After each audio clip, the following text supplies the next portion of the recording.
नमस्कार, न्यूज 18 राजस्थान के खास कार्यक्रम गांव शहर चुनावी सफर में आज हमारा कारवां पहुंचा है प्रतापगढ़ जिले में। जिला बने हुए लगभग 15 साल गुजरे हैं। इन 15 सालों के अंदर प्रतापगढ़ कहां तक पहुंचा है, कितनी सुविधाएं प्रतापगढ़ को मिली हैं और क्या कुछ प्रतापगढ़ को अभी भी जरूरत है, इसको लेकर यहां के लोगों से चर्चा करेंगे। प्रतापगढ़ मुख्यतः कृषि आधारित एक जिला है और इसमें सबसे ज्यादा मसालों के तौर पर जिले को जाना जाता है और यहां पर ज्यादा कामकाज या व्यवसाय कहा जाए तो वो सारे के सारे कृषि से जुड़े हैं। वर्तमान में ये सीट कांग्रेस के पास है। रामलाल मीणा यहां से विधायक हैं। तो रामलाल मीणा ने पिछले 5 सालों के अंदर प्रतापगढ़ को क्या कुछ दिया और क्या कुछ देने की अभी भी आवश्यकता है, इसी को लेकर यहां पर चर्चा करेंगे। सबसे पहले विपक्ष की तरफ से शुरू करते हैं। वो बताएंगे कि उन्हें 5 साल के अंदर क्या कुछ मिला। क्या शुभ नाम है आपका? अमित मेरा नाम है। अमित, ये बताइए 5 साल के अंदर प्रतापगढ़ को कौन से वादे किए गए थे और कितने पूरे हुए और क्या कुछ नहीं मिला? 5 साल में प्रतापगढ़ को सिर्फ वादे किए गए थे और विकास जो होता है, विकास क्या होता है, सिर्फ वो फेसबुक पर और सोशल मीडिया के माध्यम से ही लोगों के बीच में गया है। और आप देखिए कि विगत आजादी के 75 वर्ष के बाद भी जब 40 वर्ष तक भाजपा की सरकार रही और उसके बाद जब कांग्रेस की सरकार आई, तब सबसे ज्यादा भ्रष्टाचार अगर कहीं हुआ है तो प्रतापगढ़ जिले में और राजस्थान में। आप सोचिए, देश का गृह मंत्री आकर और 1000 करोड़ का एक आरोप लगाता है यहाँ के विधायक के ऊपर कि उन्होंने लिमोनाइट या फिर ऐसा पदार्थ किया था और उसको किस नाम पे बेचा है, मतलब एक तांबे को सोना बनाकर बेच दिया और 1000 करोड़ का घोटाला कर दिया है। तो ऐसे विषय भी यहाँ पर आते हैं। आप सोचिए, युवाओं के अधिकार के लिए क्या कर रहे हैं। आप आए थे युवाओं की बात करने आए थे, पर आपकी सरकार में ही रहते हुए आरपीएससी के मेंबर, आपके मंत्री, इन लोगों ने 18 पेपर लीक किए। पर 18 पेपर लीक होने के बाद भी अगर उन पर कार्रवाई नहीं होती, आप सिर्फ बाबूलाल कटारा को जेल में डाल दोगे, उससे क्या होगा बताइए? उसकी जमानत भी हो जाएगी। हाँ, और सिर्फ गहलोत जी क्या बोलते हैं, हम लोगों ने ये किया है वो किया है। तो आज तक आप लोगों ने युवाओं के लिए कुछ नहीं किया। आप प्रतापगढ़ की बात में बताता हूँ। ये हमारा टीएसपी एरिया है और टीएसपी एरिया में भी क्या हुआ, विगत कुछ महीनों पहले ही एक राजस्थान कांस्टेबल की भर्ती निकली है। टीएसपी क्षेत्र होने के बावजूद भी राजस्थान पुलिस के 0 पद इस जिले को मिले। तो ऐसा क्यों? क्या हमारे लोग, क्या हमारे युवा पर नहीं है क्या उसके लिए? क्या हमारे बच्चे यहाँ पर उसकी तैयारी नहीं कर सकते क्या? वो परीक्षाएं पास नहीं कर सकते क्या? क्या वो राजस्थान कांस्टेबल नहीं बन सकते क्या? तो ऐसी भेदभाव की राजनीति कांग्रेस कर रही है यहाँ पर। आपका क्या नाम है? तरुणा लोहार। तो तरुणा, ये बताइए, जैसा कि अमित ने बहुत सारे आरोप लगाए हैं, तो राजस्थान सरकार ने जो योजनाएं चलाई हैं आम लोगों के लिए, वो प्रतापगढ़ को नहीं मिली, आपको नहीं मिली? ये योजनाएं मिली थे लेकिन सही तरीके से नहीं मिली। जिसको भी मिली है क्या वो मतलब पूरी तरीके से नहीं मिली। मतलब वो जो मेन होते हैं ना उनके। कैसे पूरी तरीके से कैसे नहीं मिली? आपने अप्लाई किया किसी योजना में?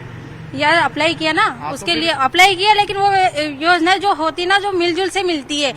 आप ये कहना चाह रही हैं आप लोगों के साथ भेदभाव हुआ? जो उनके लोग थे, जो कांग्रेस के कार्यकर्ता थे, उनको मिली, आपको नहीं मिली? हाँ, ये सबसे बड़ा मामला भेदभाव का है। जवाब ले लेते हैं। गंभीर आरोप है आप पे।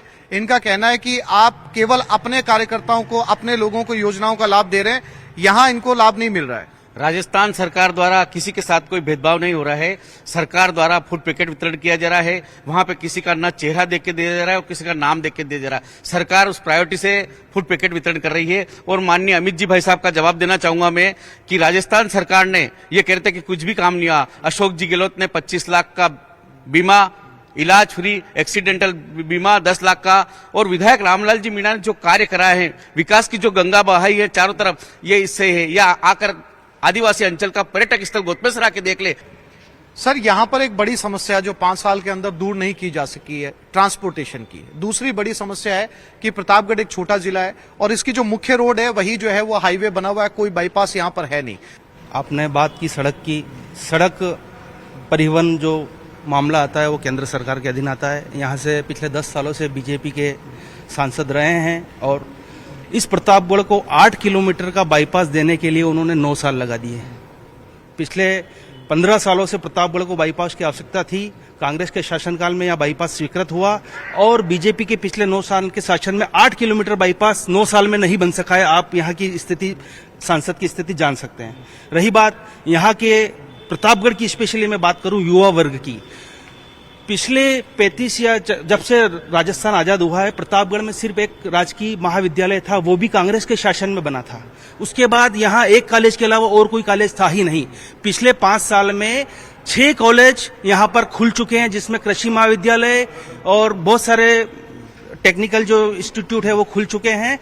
और सबसे बड़ी बात ये कि यहाँ पर इस आदिवासी अंचल को, इस आदिवासी क्षेत्र को एक मेडिकल कॉलेज की महती आवश्यकता थी, और हमारे विधायक साहब ने यहाँ से कितनी ही बार प्रपोजल बनाकर केंद्र सरकार को भेजे, पर उन्होंने इस आदिवासी जिले को पिछड़ा मानते हुए यहाँ मेडिकल कॉलेज की आवश्यकता नहीं है ये कहकर नकार दिया।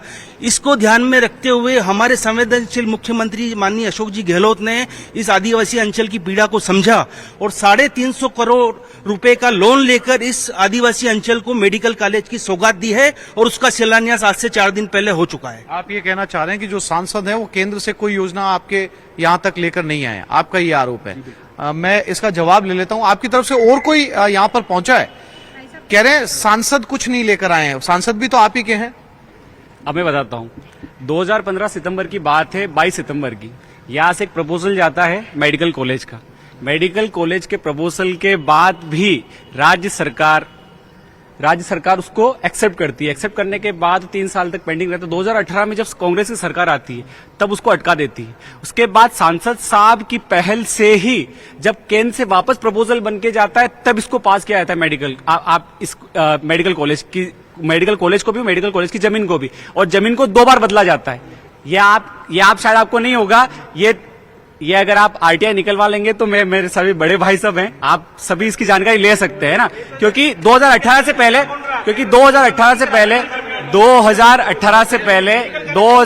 से पहले अभी तक ना इनकी नींद खुली थी, ना कांग्रेस सरकार की नींद खुली थी, और जितने भी काम सांसद साहब ने किया है, किसान सम्मान निधि का ले लो, आप अफीम के पट्टों का देख लीजिए, ये सारा काम सांसद साहब ने ही किया है। 2011 से हम लोग पत्र व्यवहार कर रहे हैं गर्ल्स कॉलेज के लिए, क्योंकि यहाँ पर 4000 विद्यार्थी जो कि हमारे पीजी कॉलेज में पढ़ते हैं, 4000 विद्यार्थी पीजी कॉलेज में पढ़ते हैं। उसके बाद भी क्या होता है कि हमारे जो आदिवासी अंचल की बहनें हैं वो एडमिशन ले नहीं पाती है।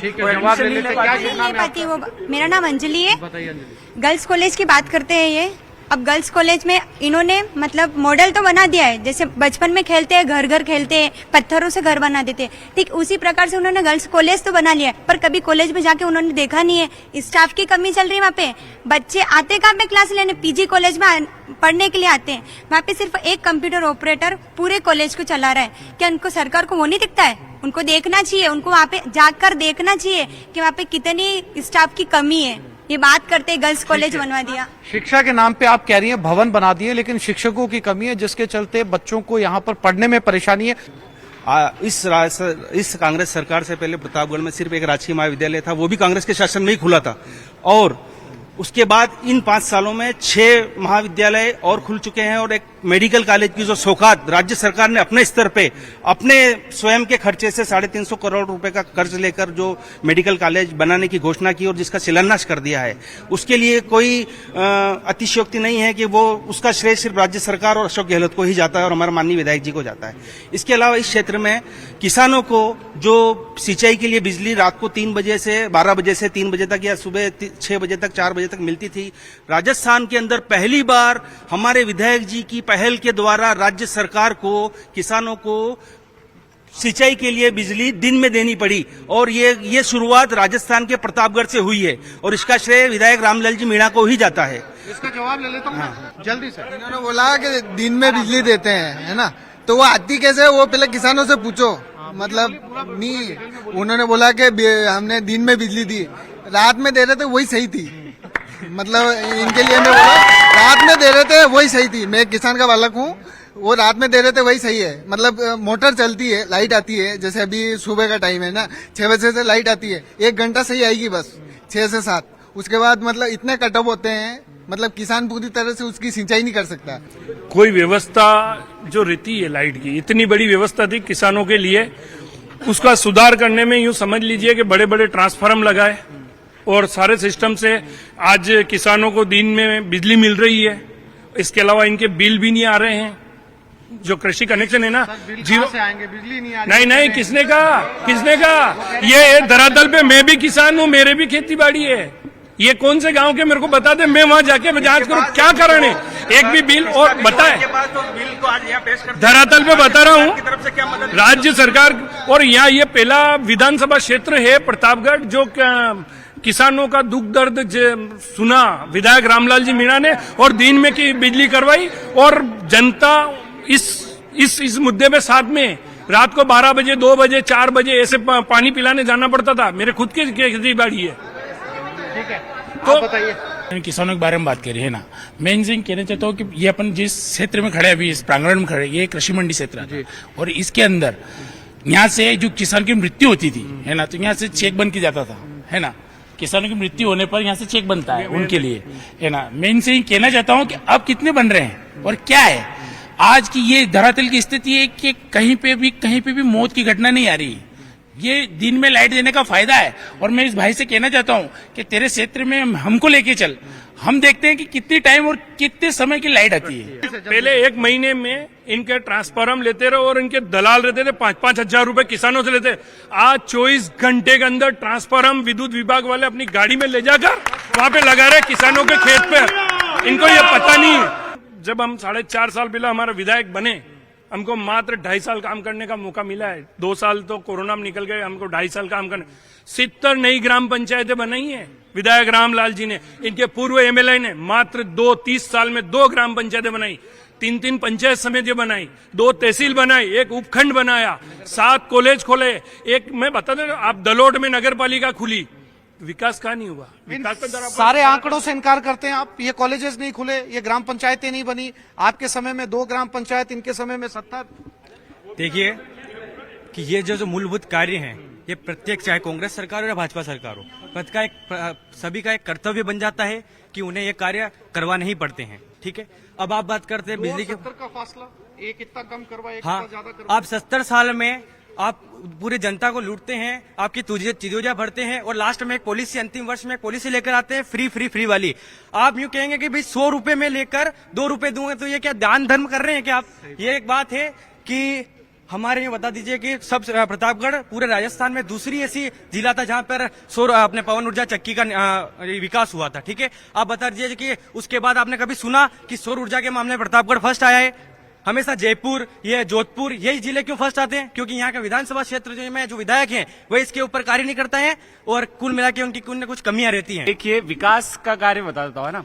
जैसलमेर, जोधपुर, जहाँ पर पानी की इतनी कमी है ना, जहाँ पर वेदर अच्छा नहीं है, वहां पर भी बड़ी बड़ी कारखाने खुल जाते हैं और वहां के लोगों को रोजगार मिलता है। पर प्रतापगढ़ में रीको की जमीन है, अच्छी खासी जमीन है, पर यहाँ पर क्यों नहीं आ रही है कारखाने? आप ये सोचिए ना, आज गहलोत साहब बड़े बड़े वादे करते तो यहाँ क्यों नहीं लेकर आते? आप यहाँ कारखाने लेकर आओ ना। हमारे जो युवा यहाँ से गुजरात जाते हैं, महाराष्ट्र जाते हैं, वो वहां जाके 200-200 रुपए मजदूरी करते, तो यहाँ क्यों नहीं कमाएंगे? अपने परिवार के साथ क्यों नहीं रह सकते? कामकाज क्यों नहीं? यहाँ पर बहुत सारा कामकाज है, करने वाला चाहिए। और सबसे बड़ी बात ये करें, इंडस्ट्री खुली तो हमको तो मौका ही 2.5 साल का मिला। मौका ही 2.5 साल का मिला है। इससे पहले तो 35 साल से इनके नंदलाल जी थे, ठीक है, और उससे पूर्व भी बीजेपी के मंत्री और यहाँ पर बहुत सारे रहे, लेकिन न तो कल कारखाने खुले यहाँ पर और न कुछ नहीं हुआ। हमारे विधायक जी ने तो 4.5 साल हुए, लेकिन यहाँ पर बहुत सारे विकास कार्य करवाए और हमने तो उनसे मांग भी करी है कि आपने इतना विकास करवा दिया, 7 कॉलेज खुलवा दिए, जिसमें संस्कृत महाविद्यालय, मेडिकल कॉलेज, कृषि महाविद्यालय। तो कृषि महाविद्यालय तो कृषि के क्षेत्र में ये आगे है, तो कृषि महाविद्यालय खुला है। तो हॉर्टिकल्चर और हॉर्टिकल्चर में आप नहीं समझते हो तो मैं बता देता हूँ कि कृषि के क्षेत्र में यहाँ पर मेगा फूड पार्क की घोषणा कर रखी है और बहुत जल्दी उसका काम भी चलेगा। ठीक है, 1 मिनट जल्दी से मैं बता देना चाहता हूँ। रोड को लेकर 4.5 साल पहले जब इनके ना एक कवि आए थे, संयम जी लोढ़ा एक कवि आए थे और इनका खुद का बोर्ड था उसके सेलन रोडास। तो उन्होंने खुद बोला था कि मंदसौर से प्रतापगढ़ आते हैं तो बेड में अगर पथरी होती तो वो भी निकल जाती है। वो 4.5 साल के बाद रोड बना, अर्नोद रोड बना, यानी रोडों का जाल बिछा दिया। अब इनको नहीं दिक्कत, हम क्या करें? आप मंदसौर चले जाओ, अर्नोद दलोट चले जाओ, 15 मिनट आधे घंटे में पहुंच रहे हो। पहले 4-4 घंटे लगते थे। 4.5 साल पहले की बात बता रहा हूं मैं। अभी हाल फिलहाल परसों दिन की बात है जब राजस्थान सरकार ने अपने खुद के राज मत से मेडिकल कॉलेज की घोषणा व शिलान्यास प्रतापगढ़ में किया है।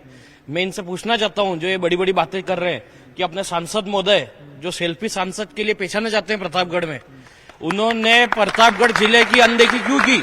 उन्होंने आदिवासी जिला देखकर प्रतापगढ़ में मेडिकल कॉलेज क्यों नहीं खुला है, जबकि केंद्र सरकार का नियम है कि हर जिले में खुलना चाहिए। पर हमारे जननायक अशोक जी गहलोत और हमारे विधायक रामलाल मीणा की मेहनत से आज मेडिकल कॉलेज का प्रतापगढ़ में शिलान्यास हुआ। देखिए, इससे अंदाजा लग जाता है कि ये लगातार आप पे आरोप लगा रहे हैं और आपकी तरफ से बोलने के लिए सिर्फ आप आए, जबकि हमने आपकी तरफ से बोलने के लिए काफी लोगों को बुलाया था। बताइए। देखिए, एक तो क्या होता है कि नींद में से उठकर कुछ भी बोलना, ये क्या हर किसी को सौभाग्य देता नहीं है ना। 2011 से अखिल भारतीय विद्यार्थी परिषद जो कि छात्र संगठन है, 2011 से निरंतर प्रयास कर रहा है, भले वो बीजेपी की सरकार हो, कांग्रेस की सरकार हो। 2018 के बाद जब मुख्यमंत्री अशोक जी गहलोत पीपलकुट आए और पीपलकुट आने के बाद उन्होंने कहा कि हम लोग कन्या महाविद्यालय इसी जगह पूरे राजस्थान में खोलेंगे। सभी जगह खुले पर प्रतापगढ़ को वंचित रख दिया। तब जाकर अखिल भारतीय विद्यार्थी परिषद के कार्यकर्ता, हम लोग भी उसमें धरने बैठे। 5 दिन भूख हड़ताल चली। भूख हड़ताल चलने के बाद हम लोग नेशनल हाईवे 113 जाम किया और पुलिस की लाठियां भी खाई, अभी मुकदमे में है। संघर्ष से मिला करना, संघर्ष से मिला है। उसके बाद जब 8 दिन का अल्टीमेटम दिया कि इसके बाद भी बड़ा विरोध प्रदर्शन होगी, सरकार का होगा, 5वें दिन सरकार ने घोषणा की यहाँ से गर्ल्स कॉलेज की। आप सोचिए, अगर खोलना होता तो उस समय खोल देते राजस्थान में जब सब जगह खुले। जैसे कि ये सब बता रहे हैं कि बार बार एक ही मुद्दा लाया जा रहा है कि बार बार कॉलेज खोलेगा। मैं ये बात बोलना चाहती हूँ कि इन कॉलेजों में आपकी बच्चे कितनी पढ़ती है और कितनी वो कॉलेज में गई है। आप भी अभी तक उस कॉलेज में जाके देखा है कि आपने उस कॉलेज में कैसे किया? वो बस एक कहने के लिए है कि हमने ये इतने कॉलेज खोले हैं, वो खुले नहीं है, वो बंद ही है, बस वो देखने के लिए खुले हुए हैं वहाँ पे। मैं अपने विपक्ष साथियों से निवेदन करूंगा कि जो भी मेरे प्रश्न झेलने की साहस रखता है वो इसका जवाब दे। मैं बतौर विद्यार्थी पूरे राजस्थान सरकार से आज के इस दिन पूछना चाहता हूं कि जब कोई बच्चा अपने घर से, जो मजदूर वर्ग का बच्चा है और मजदूर वर्ग से बिलोंग करते हुए अब विद्यार्थी जो है वो परीक्षा केंद्र पर पहुंचता है और उसका पिता जो रात को मजदूरी करके आया है और 1500 रुपए की दोनों माता पिता ने मजदूरी करके जब उस बच्चे को दिए हैं हाथ में, और जब वो परीक्षा केंद्र पर पहुंचकर 10-15 दिन बाद उसे सूचना मिलती है परीक्षा के पश्चात कि उसका पेपर तो लीक हो चुका है, तो उसकी जो पीड़ा होगी, उस माता पिता की जो पीड़ा होगी, वो ये लोग नहीं समझ सकते हैं जो वर्तमान में सरकार में है। वही लोग समझ सकते हैं जिन्होंने इनका कल्याण किया है। आज 60% युवा पूरे इंडिया में, सर 60% युवा की जिम्मेदारी है कि कोई से भी देश का विकास करना हो तो उसमें सबसे अहम भूमिका होती है युवाओं की, और पूरे युवाओं का जो देश का संबल होता है वो युवाओं के कंधों पर होता है।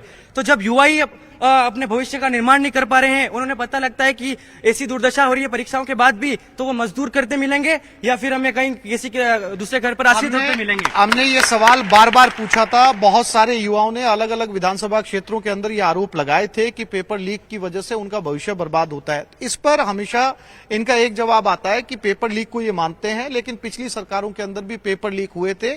तो क्या आप उस पर भी कहेंगे, क्योंकि दोनों सरकारों में पेपर लीक हुए? पर रेशो देखिए सर आप, रेशो अगर मान लीजिए किसी उम्र का अनुपात अगर 10:80 का होता है तो उसमें अंतर देखते हैं कि नहीं देखते हैं आप? सर, आपके यहाँ लीक होने की जो फ्रीक्वेंसी दर है ना, वो बहुत ज्यादा है, इसको कंट्रोल करेंगे आप?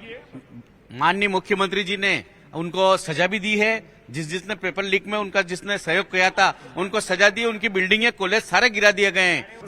सजा दी है, हम मान रहे हैं, लेकिन कहाँ पे दी है? घर पे बिठा के दिखाने के लिए कहाँ सजा दे रहे हैं? हम सबको बता रहे हैं कहाँ सजा दे रहे हैं, लेकिन वो दी नहीं है। जब भी पूरा समूचा राजस्थान और के विद्यार्थी इस बात का प्रश्न करते हैं तो उसे गोल मटोल करके उसी बात पर आके लेकर आते हैं वो कि हमने तो ये निर्माण करा है, लेकिन कमियां जो पूरा विपक्ष हम भाजपा भारतीय जनता पार्टी के द्वारा, अखिल भारतीय विद्यार्थी परिषद के द्वारा इनके समक्ष रखी जाती है तो गोल मटोल होकर बोरियम छूकर घुस जाते हैं। इन्होंने आपने सजा दी है, सजा देती है, बताओ क्या दी है ना? इन्होंने सजा दी। गोविंद सिंह डोटासरा जो शिक्षा मंत्री थे उनको शिक्षा मंत्री से हटा के प्रदेश अध्यक्ष बना दिया, मतलब चीफ बना दिया। आप सोचिए, ये सजा है इनकी। तो आप सोचिए, तो प्रोत्साहन राशि दी है। और बिल्डिंग किसकी तोड़ी है? बिल्डिंग तोड़ी किसकी है? जो तीसरे नंबर पे जिसके पास पेपर आया, पेपर लीक किसने किया? बाबूलाल कटारा। उसका घर टूटा है क्या आज तक? उस पर कोई कार्रवाई हुई क्या? नहीं। अरे जेल में है, जेल और रेल का खेल तो गहलोत साहब कब से खेल रहे हैं आपको पता है। आज आप देखिए सर, एक सवाल और भी है। जब हम यहाँ के आम लोगों से बाजार में बात कर रहे थे तो उन्होंने कहा ट्रांसपोर्टेशन से जुड़ा एक बड़ा मुद्दा प्रतापगढ़ का है। आज तक लगभग 15 साल हो गए प्रतापगढ़ को जिला बने हुए, और अब तक जो है यहाँ पर कोई रेल का जो है वो नेटवर्क नहीं आ पाया। इसको लेकर आपने केंद्र की सरकार का काम है। हमारे सांसद महोदय बोल रहे हैं उनका कटिंग भी बड़ी हुई पेपर की। उन्होंने बोला प्रतापगढ़ का अगर रेल मंत्री बन जाए तो भी प्रतापगढ़ में रेल नहीं आएगी। हम कह रहे हैं कि हमारा सांसद बन जाएगा तो प्रतापगढ़ में रेल आ जाएगी। राज्य सरकार, जमीन राज्य सरकार को देनी है। राज्य सरकार अपने स्तर पर सारे प्रयास कर चुकी है। राज्य सरकार ने जमीन अवाप्ति के लिए भी केंद्र सरकार को पत्र लिख चुकी है, परंतु मेरे भाई पटवा जी ने बताया कि यहाँ के सांसद और अभी जो प्रदेशाध्यक्ष हैं उन्होंने ये बयान दिए हैं कि प्रतापगढ़ का सांसद अगर रेल मंत्री भी बन जाता है केंद्र में तो प्रतापगढ़ में रेल नहीं ला सकता है। ये उनकी अकर्मण्यता दर्शाती है और सेवा का जज्बा नहीं है। उनको सिर्फ शासन करना है और यहाँ आके फोटो खिंचवाने और चले जाना है। ठीक है, इनका कहना है कि आपके सांसद ने खुद ये कहा है, जो ऑन रिकॉर्ड है, कि अगर प्रतापगढ़ का सांसद रेल मंत्री भी बन जाएगा तब भी प्रतापगढ़ को रेल नहीं मिलेगी। मैं तो हवा में पत्थर फेंकूंगा, पकड़ेगा कौन उसकी बात है। आप लाइए ना, बताइए कटिंग का है, कटिंग बताइए आप लोग, कटिंग बताओ ना, का है कटिंग, लाओ कटिंग, लाओ अरे लाओ भैया लाओ। आप सोचिए ये एनीकट की बड़ी बोल रहे हैं ना, बांध बोला उन्होंने, बांध, वो बांध नहीं है भैया, वो उसको एनीकट बोलते हैं। आप चाचा खेड़ी का बांध जिसको बोल रहे हैं वो एनीकट है। और अभी भी आप देखना 2 महीने मैं बताता हूँ उसमें क्या किया। अगर आप आज प्रतापगढ़ में हैं तो चाचा खेड़ी जो एनीकट बना उस पर देखना इतनी बड़ी बड़ी दरारें पड़ी है। आज जो हमारे मालवा पट्टी पे जो मंदसौर पट्टी है, जब नंदलाल जी मीणा मंत्री थे, विधायक थे, वो बस लोगों को गुमराह करके देवट कराड़े में थोड़ा बहुत जो अगरबत्ती लगा देते थे, पर काम होता नहीं था। आज राजस्थान सरकार के जननायक अशोक जी गहलोत और विधायक रामलाल जी मीणा के प्रयासों से 65 करोड़ रुपए का वर्क ऑर्डर हो चुका है, टेंडर भी हो चुका है, काम भी चालू हो चुका है देवट कराड़िया। सर मैं यूँ कहना चाहता हूँ, मैं सब ये विद्यार्थी है ना, वो कॉलेज में पढ़ते हैं, मैं इनसे एक जवाब कहना चाहता हूँ इनको कि सन 2018 और 17 में जब विधायक रामलाल मीणा ने इनके लिए, है ना, 18 में सरकार बनी, 17 की बात कर रहा हूं मैं, वो इनके लिए रात भर, है ना, टंकी पे चढ़े नौकरी के लिए, 2013 की भर्ती के लिए। उससे माननीय श्री नंदलाल जी मीणा ने इनकी नौकरी रोक रखी थी, है ना, उसका विरोध उन्होंने किया था और वो सीओ साहब को पूरी रात बिठा के रखा। और सब उस समय उन्होंने पुलिस को आदेश दिया रात को कि उस चोटी को उठा के लेके आओ, और उनको गिरफ्तारी हुई रामलाल मीणा की। ये संघर्ष है इनका। क्या समझते हैं विद्यार्थी उनके बारे में? और जब वो यहाँ पर बने और उस समय माननीय शिक्षा मंत्री यहाँ पर आ रहे थे तो उसको फोन लगा के कहा नंदलाल जी ने कि तेरा यहाँ क्या काम है मेरे क्षेत्र के अंदर, तो वो धैर्यावत होके वहां गए, अपने 1 मिनट डूंगरपुर गई और वहां से सीधा उसको वापिस जयपुर रिटर्न किया। तो आप किस मुद्दे पर बात कर रहे हो? आपके लिए तो संघर्ष किया है रामलाल जी मीणा ने।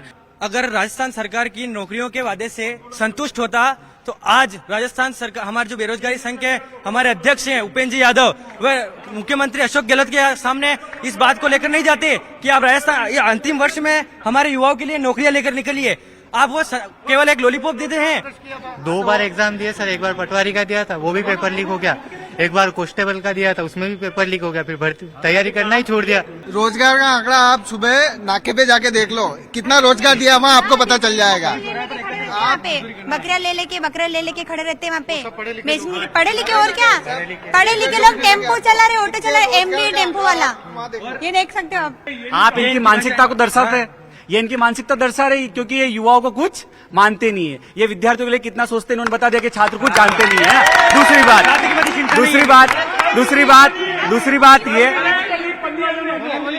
दूसरी बात ये इन्होंने कहा ना रामलाल जी ने इतना किया। मैं 2016 की बात बताता हूँ। 2016 में मैं छात्र संघ महासचिव का चुनाव लड़ा है ना, रामलाल जी ने वहां पर एसटीसी का समर्थन किया, एसटी एससी का, ठीक है। और वही एसटी एससी आज बीटीपी के रूप में यहाँ पनप रही है। आप देखिए बीटीपी के रूप में, जातिवादी रूप में यहाँ पनप रही है, और बीटीपी से बीएपी बना और पूरे क्षेत्र को खत्म करने का काम कर रही है, जातिवाद फैलाने का काम कर रही है। आप सोचिए, ये वो रामलाल है। तो यहाँ रेल नेटवर्क से लेकर ट्रांसपोर्टेशन से लेकर बेरोजगारी से लेकर भ्रष्टाचार तक तमाम बड़े मुद्दे हैं। चुनाव बेहद नजदीक हैं, जनता क्या फैसला लेती है इस पर हमारी नजर बनी रहेगी। प्रतापगढ़ विधानसभा क्षेत्र से फिलहाल इतना ही, फिर किसी और विधानसभा सीट पर मुलाकात होगी। आप बने रहिए हमारे साथ। नमस्कार।